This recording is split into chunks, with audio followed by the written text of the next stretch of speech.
Sinalubong at ipinagdiwang sa mga probinsya ang Pasko na muling pagkabuhay ni Jesus. Katarungan at kapayapaan sa gitna ng giyera sa Middle East ang panawagan ngayon ng Simbahang Katolika.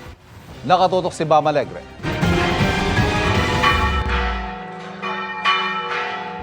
Pinatunog ng kampana ng Holy Trinity Parish sa Luay, Bohol sa pagdiriwang ng Pasko ng Pagkabuhay.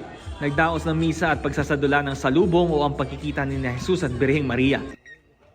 Tuwing Semana Santa, inaabangan sa bayan ng Luay ang hugos kung saan tampok ang isang higanteng pelikan.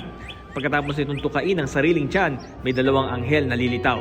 Ang unang anghel aalisin ang itim na belo ni Maria, habang ang ikalawang anghel papalitan ito ng korona. Mga batang nakabihis sa anghel at nag-alay ng mga awit ang nanguna sa salubong sa Lawag City, Ilocos Norte, Coronadal City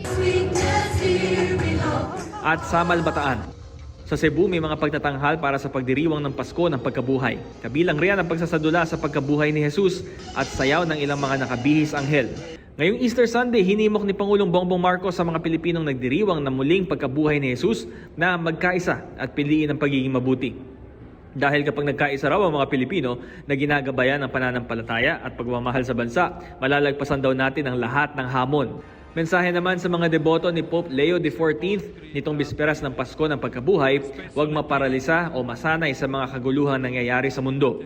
Dapat daw gamitin nating ehemplo ang mga santo na lumaban para sa hustisya. Inanyayahan naman ni Manila Archbishop Jose Cardinal Alvincula ang mga Katoliko na labanan ng mga puot at galit sa gitna ng gulo sa Middle East. Pati ang pagtanggi sa anyay globalization of indifference at ang normalization ng genocide. Umapela siya sa pananagutan, walang humpay na paghangad ng hustisya at agarang aksyon para mapawi ang paghihirap ng mga tao. Bam Alegre, nakatutok 24 oras.